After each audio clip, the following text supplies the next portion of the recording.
Olá pessoal, bem-vindos a mais uma entrevista com o especialista. Hoje eu tenho a honra, o prazer de receber aqui o Dr. Carlos Alberto Verutsky.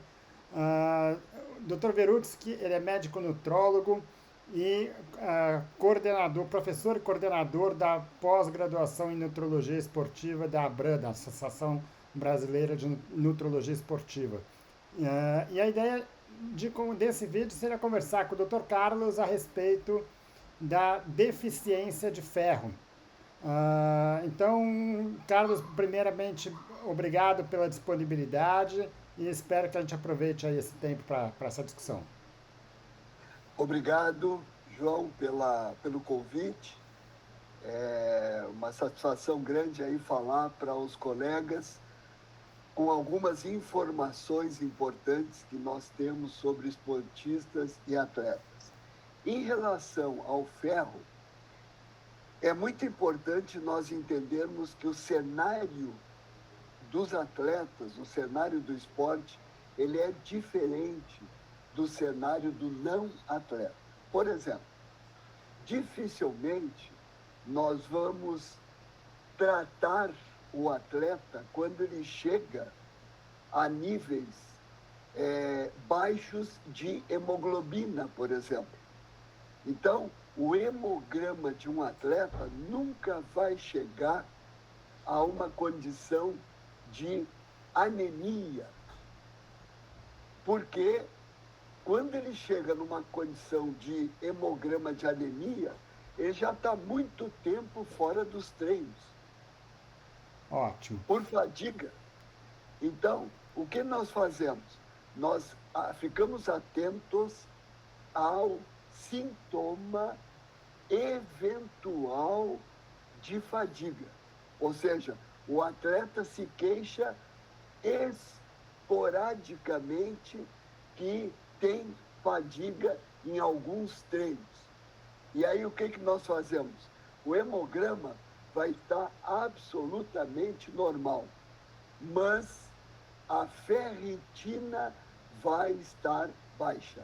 Ou seja, é o primeiro sinal de que o estoque de ferro está baixo, inadequado, e está dando sintoma esporádico para esse atleta.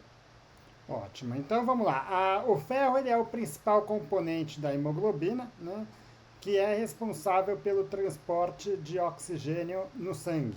Né? Então a deficiência de ferro ela vai levar justamente a uma deficiência no transporte de oxigênio e por isso essa queixa de fadiga, que é o principal sintoma da deficiência. Né? A primeira coisa que eu Mas queria que você me falasse, então, é essa diferença, quer dizer, o que é a diferença entre a deficiência de ferro e a anemia? Quer dizer, o que muda num conceito para o outro? pois não. A anemia ferropriva, ou seja, a privação do ferro, ela é a mais importante no cenário do esporte.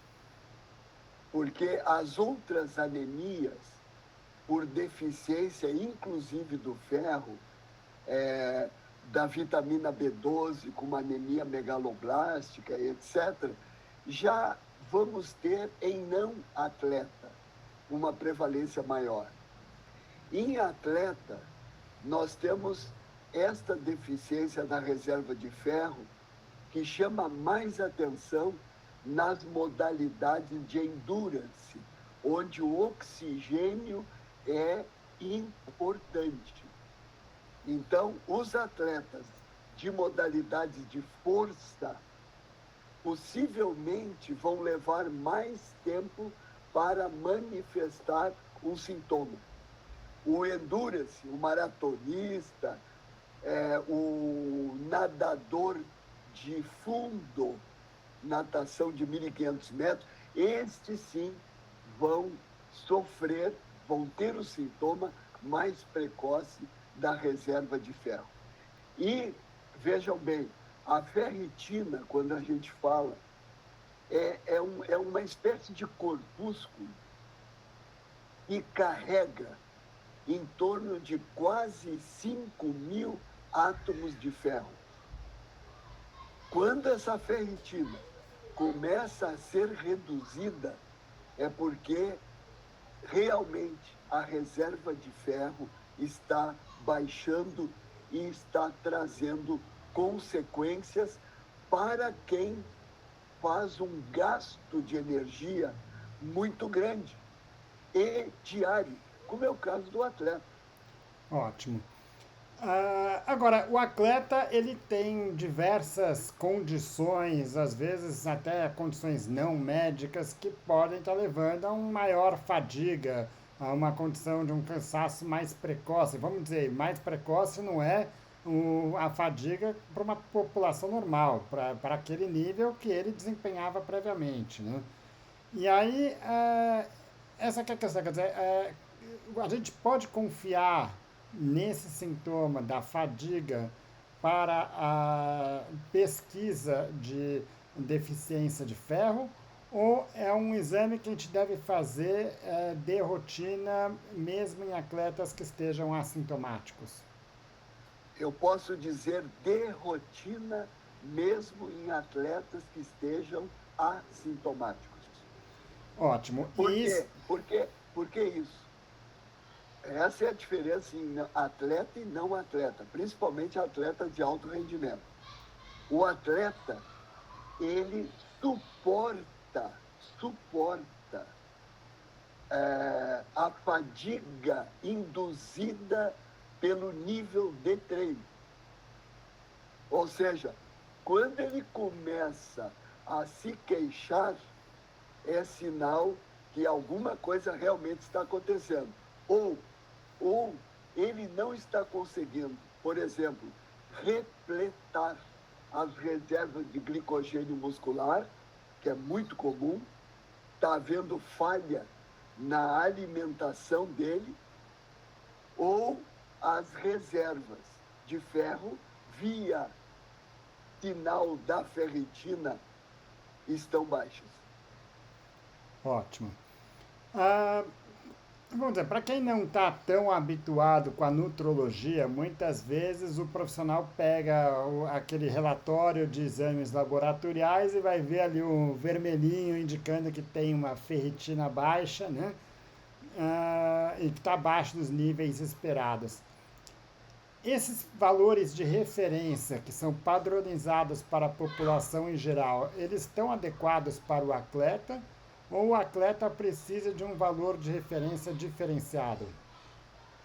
Não, esse valor laboratorial também serve para o atleta.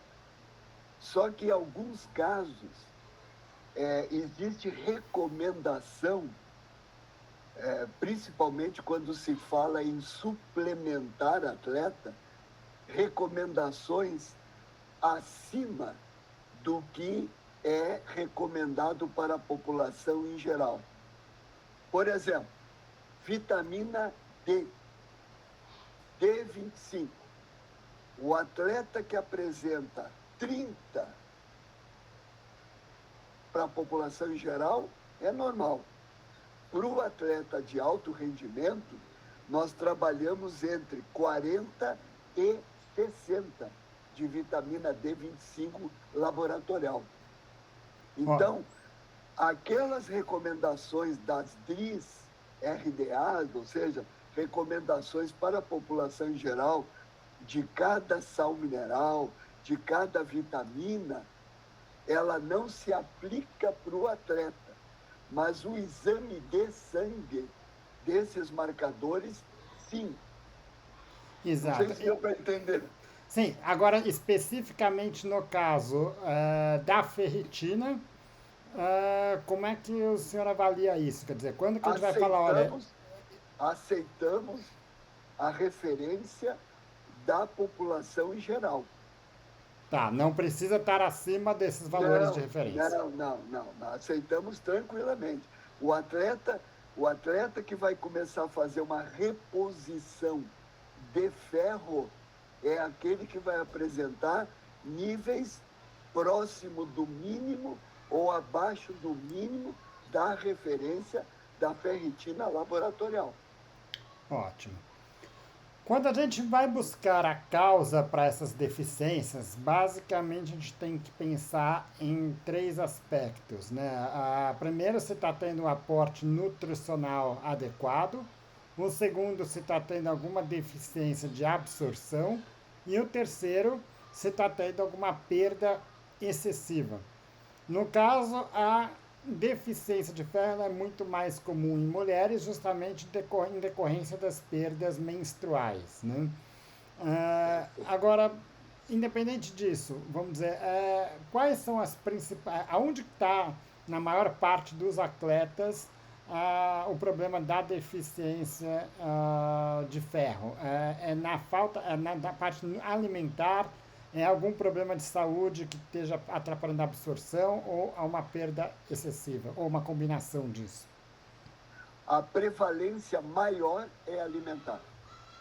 Ótimo. Tanto é verdade, tanto é verdade que a deficiência relativa de energia nos esportes, é, as REDS, é muito importante no cenário esportivo dos atletas. Ou seja, eles, atletas, fazem ou praticam restrições calóricas voluntárias. Ótimo.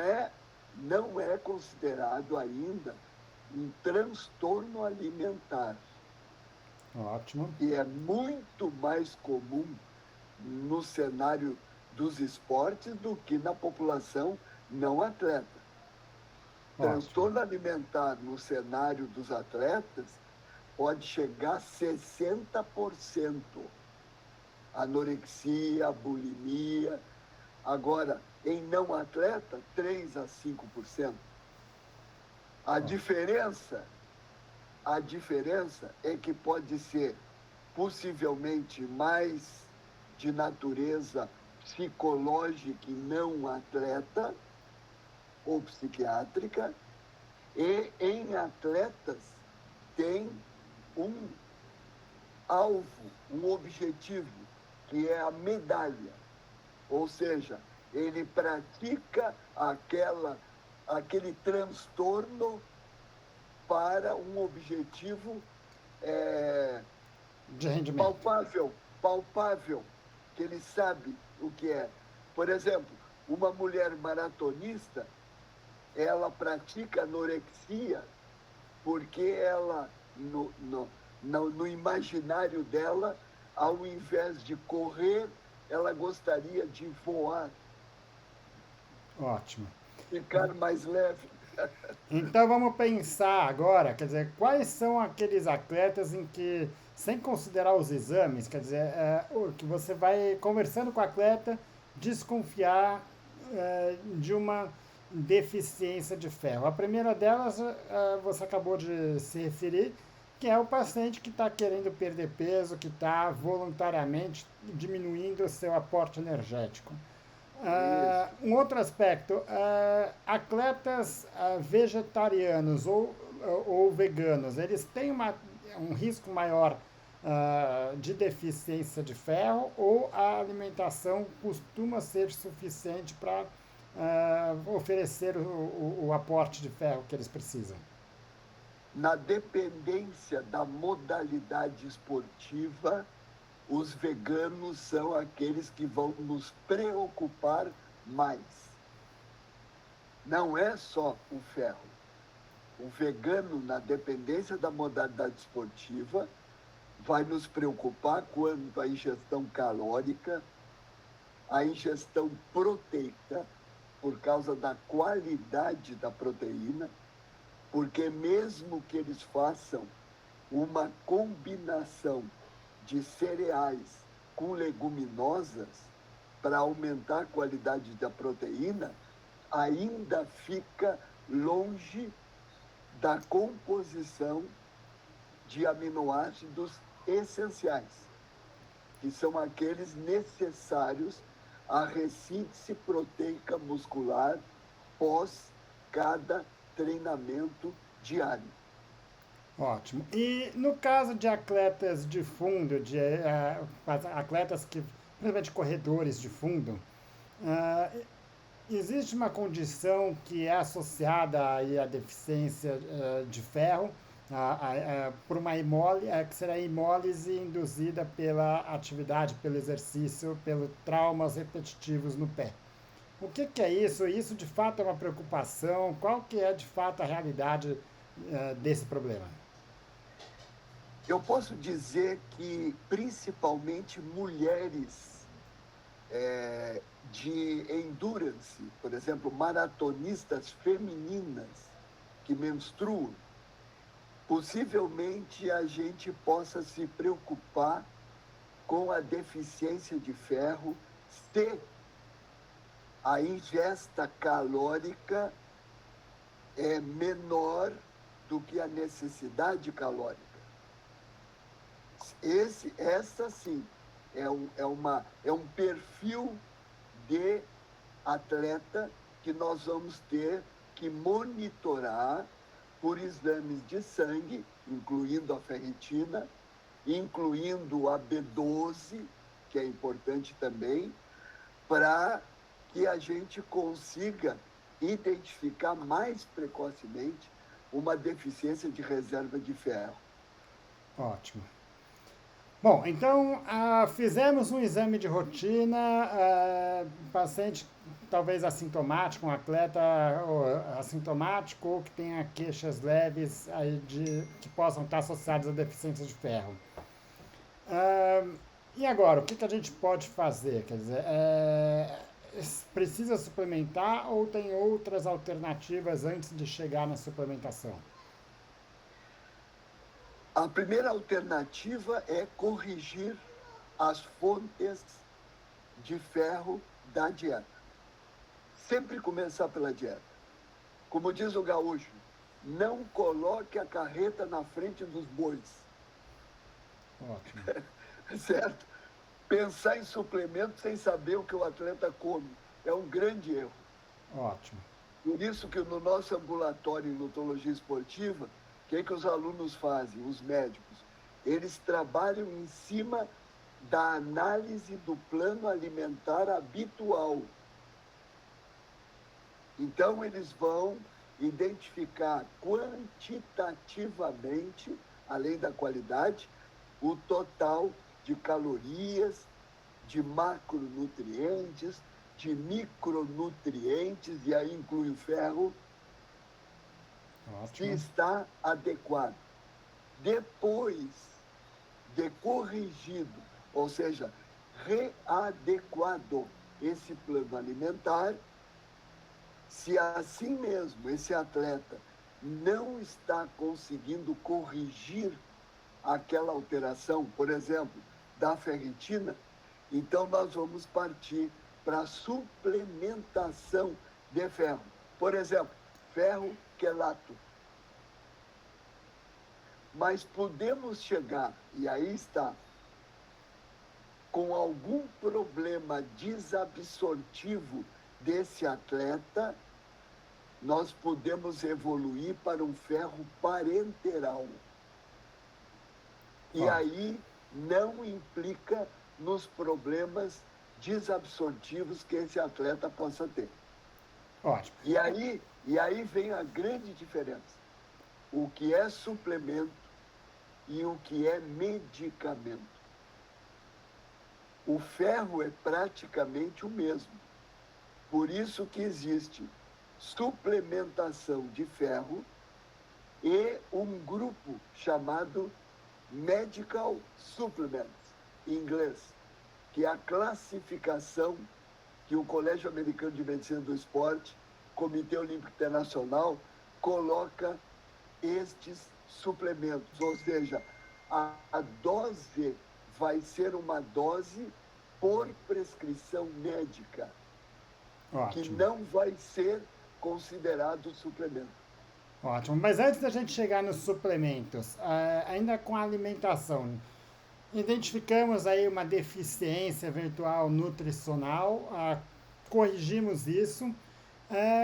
Quanto tempo você espera para repetir esses exames e avaliar, falar, está tendo resultado aquilo que foi proposto ou não? Pela alimentação, em torno de 3 meses.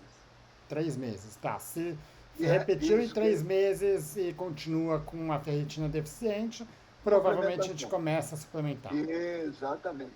Porque Ótimo. as resistências à readequação do plano alimentar são muito variáveis de atleta para atleta. Ótimo. Eu diria assim, um grande resistente, o vegano. Sim. Esse é o que mais resiste a uma proposta. Por exemplo, um vegano, não querendo adiantar em relação à suplementação, se tu dá aminoácido isolado para o vegano, porque ele tem uma deficiência de recuperação proteica muscular pós-treino, ele pode não usar o suplemento, porque ele acha que aqueles aminoácidos são de origem animal. E a grande produção de aminoácido é origem vegetal. Então, esse convencimento o médico tem que fazer com os seus pacientes veganos, senão ele não vai conseguir. Ótimo. E por fim, Carlos, existe, vamos dizer, você vai suplementar, existe algum problema o excesso de ferro? Vamos dizer, quando você começa a suplementar em excesso, aumenta a demanda nutricional, o excesso de ferro faz mal ou dentro de certos limites isso é tolerável ou até adequado? Bom, pensando em suplementação, por exemplo, ferro quelato, que é aquele que vai absorver melhor, mesmo durante as refeições, seria o mais indicado para os atletas, porque o ferro inorgânico é um ferro que, se o atleta tem que usar 3 meses, o risco de dor abdominal, ele vai ter problemas gastrointestinais. Então, o ferro quelato seria o melhor, porque ele pode usar durante as refeições. Esse ferro quelato, a suplementação, não vai trazer sobrecarga. Até porque nós vamos repetir em 3 meses a ferritina dele, por exemplo. Não o hemograma, a ferritina dele. Este dado que vai monitorar a recuperação. Inclusive, mesmo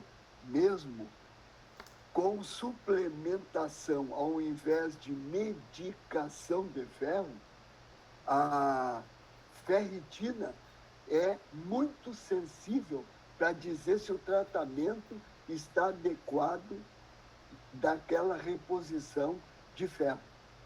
Antes de mudar eritrócito, quantidade, hemoglobina, a ferritina é a mais sensível, dizendo que o tratamento está dando certo.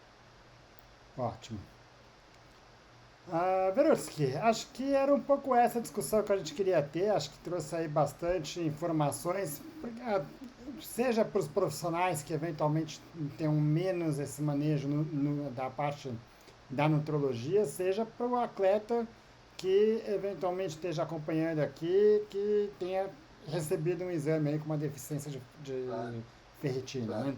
Não, e uma coisa importante, João, é assim, nós temos no nosso ambulatório lá de nutrologia esportiva um pequeno talão com os exames impressos. Esse pequeno talão, que é a metade de uma folha A4, é os exames necessários para uma avaliação de um atleta ao final de uma consulta em relação às suas queixas. Ótimo. Este talonário, esse talão, essa lista de exames foi aprovado, foi aceito por um expert no assunto, que é o Dr. Roberto Naon, Que temos aqui. que eu recomendaria entrevistá-lo sobre o assunto. Né? Seria muito útil, porque exatamente nós pedimos exames para o atleta aquilo que é o mínimo necessário e não para tratar em cima de um check-up em atleta. Por exemplo, nós temos no nosso receituário hepatite B, hepatite C. Aí vão perguntar, mas por que num talonário de pedido de exame para atleta tem um exame de hepatite? A pergunta que eu faço é a seguinte: qual atleta não se tatua? Sim, sem dúvida. Entende? Então, tudo tem a ver. Né? Ótimo, sem dúvidas, sem dúvidas. Legal, Berutsky. Obrigado mais uma vez. Acho que foi bem proveitosa a discussão e espero contar aí com você nas próximas discussões aí. Sempre disponível para atender ao amigo e a todos os colegas que vão se interessar nesses temas que tu estás trazendo aí com muita excelência. Ótimo, obrigado mais uma vez.